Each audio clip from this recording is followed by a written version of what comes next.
High everyone, नमस्ते। Food and beverage नेपालमा यहाँलाई धेरै स्वागत छ। म फेरि पनि उपस्थित भइसकेको छु एउटा नयाँ भिडियोको साथमा र आज मैले यहाँहरूमाझ सिमोमोको रेसिपी सेयर गर्न गइरहेको छु। रेस्टुरेन्टमा जस्तै मिठो सिमोमो हामीले घरमै पनि सजिलैसँग बनाउन सकिन्छ र कसरी बनाउने भन्ने बारेमा आज म हजुरलाई सिकाउन गइरहेको छु। पुरै जानकारीको लागि भिडियोलाई अन्तिमसम्म नछुटाइकन हेर्नुहोला।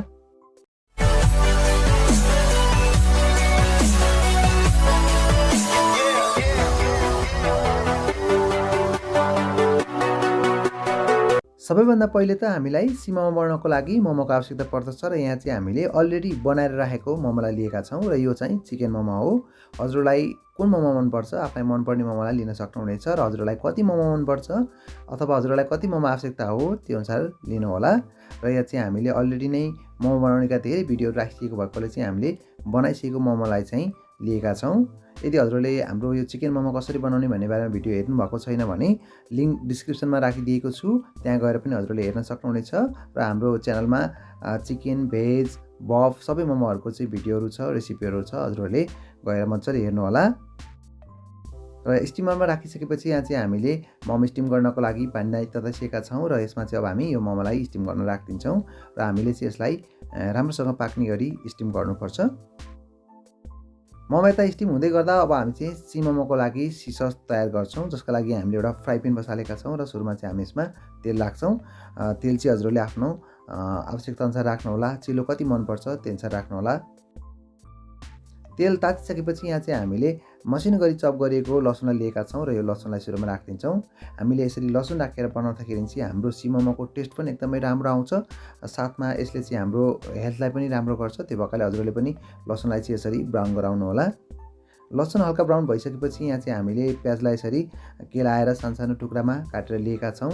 साथै क्याप्सिकमलाई पनि त्यस्तै प्याज जस्तै टुक्रामा काटेर लिएका छौँ र यो प्याज र क्याप्सिकमलाई चाहिँ हामी सुरुमा राखिदिन्छौँ। यसलाई राखिसकेपछि चाहिँ हामीले धेरै बेरसम्म पकाउनु पर्दैन, हल्का यसलाई हाफ फ्राई हुने गरी, मतलब यो चाहिँ हल्का सोते हुने गरी हामीले यसलाई फ्राई गर्छौँ।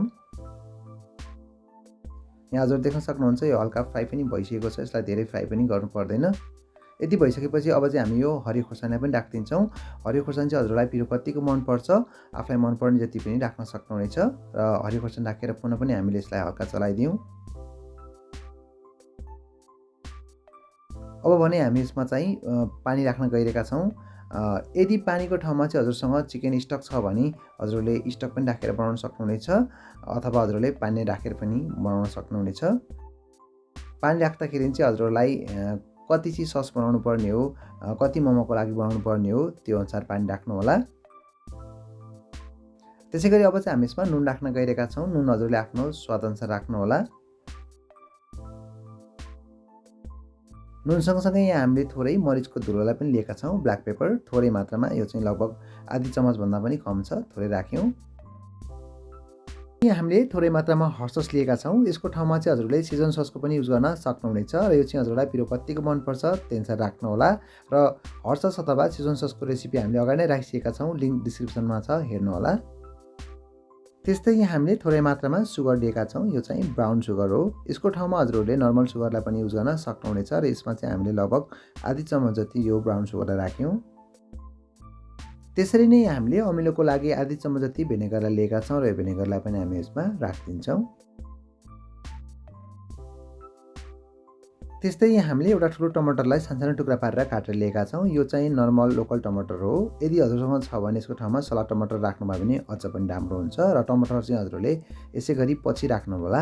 अगाडि नै राख्यो भने चाहिँ टमाटर गल्छ, अलि राम्रो देखिँदैन।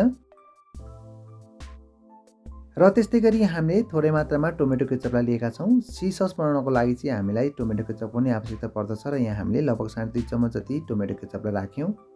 यति कुरा राखिसकेपछि एकपटक हामीले यसलाई राम्रोसँग चलाइदिन्छौँ। त्यसै गरी यहाँ हामीले थोरै मात्रामा चिकन क्युब राख्न गइरहेका छौँ। यो चिकन क्युब चाहिँ हजुरहरूले बजारमा सजिलैसँग किन्न पाउनुहुनेछ। यदि हजुरहरूले चाहिँ अगाडि नै पानीको साटोमा चिकन स्टक युज गर्नुभएको छ भने चाहिँ क्युब राख्नु पर्दैन र हजुरसँग क्युब पनि भएन भने चाहिँ हजुरहरूले अजिनामोटो टेस्टिङ पाउडर थोरै मात्रामा राख्नु होला। र यसलाई चाहिँ अब हामीले एकैछिन पकाउने, धेरै बेर पकाउनु हुँदैन। धेरै बेर पकाउँदाखेरि चाहिँ हाम्रो यो भेजहरू गल्छ र राम्रो हुँदैन। यसलाई एकैछिन पकाइसकेपछि अब चाहिँ हामी ससलाई बाक्लो गराउन गइरहेका छौँ, जसका लागि हामीले एउटा बोल लिएका छौँ र बोलमा चाहिँ हामी थोरै मात्रामा कर्नफ्लोरलाई राख्छौँ। यहाँ चाहिँ हामीले लगभग आधी चम्मच जति कर्नफ्लोरलाई राख्यौँ र यसमा हामी थोरै मात्रामा पानी राख्छौँ। पानी चाहिँ हजुरहरूले चिसो पानी राख्नुहोला। थोरै पानी राखिसकेपछि अब हामी यसलाई राम्रोसँग घोलिदिने। यसरी घोल्दाखेरि चाहिँ यसमा डल्ला नरहने गरी घोल्नुपर्छ र घोलिसकेपछि चाहिँ अब हामी यसमा यो कर्नस्टार्चलाई राख्न गइरहेका छौँ। यसरी राख्दाखेरि चाहिँ हजुरहरूलाई सस कतिको बाक्लो गराउने हो त्यो अनुसार राख्नुहोला। यसरी कर्नस्टार्च राखिसकेपछि अब हामीले यसलाई चलाइदिन्छौँ। यसरी चलाउँदाखेरि चाहिँ यो हल्का बाक्लो भइसक्छ, हजुरहरूले देख्न सक्नुहुन्छ र यो चाहिँ हल्का अझै पनि पातलो छ र यसमा चाहिँ हामी पुनः पनि थोरै मात्रामा कर्नस्टार्चलाई थप्न गइरहेका छौँ। हजुरहरूले पनि यस्तै गरी कतिको बाक्लो गराउने हो अथवा कतिको पातलो गराउने हो त्यो अनुसार कर्नस्टार्च राखेर बनाउन सक्नुहुनेछ। यहाँ हामीले थोरै कर्नस्टार्च फेरि पनि राखिसकेका छौँ र चलाइदिन्छौँ। र यहाँ हाम्रो सस चाहिँ हामीले चाहे जति बाक्लो बनिसकेको छ। मैले हजुरलाई पनि भनिसकेको छु हजुरलाई चाहिँ सस कतिको बाक्लो अथवा पातलो मनपर्छ त्यही अनुसार हजुरहरूले कर्नस्टार्चलाई चाहिँ बढाउन अथवा घटाउन सक्नुहुनेछ। र यतिको भइसकेपछि चाहिँ हाम्रो मोमोको लागि सस चाहिँ पूर्ण रूपमा तयार भइसकेको छ र अघि हामीले जुन स्टिम गर्न राखेको मोमो छ त्यो पनि पाकिसकेको छ र अब चाहिँ हामी यो मोमोलाई यो ससमा राखिदिन्छौँ। अन्यथा हजुरहरूले यसरी सर्भ गर्दाखेरि चाहिँ पाकेको मोमोलाई बोलमा राखेर माथिबाट सस राखेर पनि सर्भ गर्न सक्नुहुनेछ। र यो मोमो राखेर चाहिँ हामी यो ससमा हल्का यसलाई मोल्दिन्छौँ। मैले हजुरलाई फेरि पनि भन्न चाहेँ हजुरहरूले चाहिँ रेस्टुरेन्टमा यदि सर्भ गर्न जाँदै हुनुहुन्छ भने चाहिँ मोमो स्टिम गरेको जुन मोमो हुन्छ मोमोलाई बोलमा राखेर माथिबाट सस राखेर सर्भ गर्नुभयो भने अलि राम्रो देखिन्छ। यो चाहिँ हामीले नर्मली घरमा युज गर्ने भएको कारणले गर्दाखेरि हामीले डाइरेक्ट बनिसकेको ससमा चाहिँ स्टिम गरेको मोमोलाई राखेका छौँ। यति भइसकेपछि हामीले एउटा बोल लियौँ र यो मोमोलाई चाहिँ अब हामी बोलमा राख्न गइरहेका छौँ। हेर्नुहोस् त यहाँ हामीले एकदमै यम्मी मोमो चाहिँ तयार गरिसकेका छौँ। हजुरहरूले देखेर पनि थाहा पाइसक्नु भएको छ र हजुरहरूले पनि यस्तै गरी घरमा मोमो बनाएर खानुहोला र कस्तो हुन्छ हामीलाई कमेन्ट बक्समा आएर कमेन्ट पनि गर्नुहोला। यसरी बनाएको मोमो चाहिँ हजुरहरूले व्यापारिक प्रयोजनको लागि पनि प्रयोग गर्न सक्नुहुनेछ। र यहाँ चाहिँ हामीले मोमो टप गर्नको लागि थोरै यो भुटेको तिललाई राख्यौँ। साथसाथै यसमा हामी थोरै स्प्रिङ ओनियनलाई पनि राख्छौँ। यो चाहिँ स्पेसली गार्निसको लागि हो। यति कुरा राखिसकेपछि चाहिँ हाम्रो मोमो पूर्ण रूपमा सर्भ गर्नको लागि तयार हुन्छ।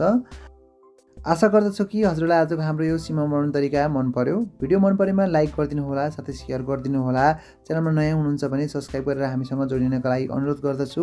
साथै हजुरहरू यो भिडियो कहाँ र कुन ठाउँदेखि हेर्दै हुनुहुन्छ सानो कमेन्ट गर्न भने झर्को नमानिदिनु होला।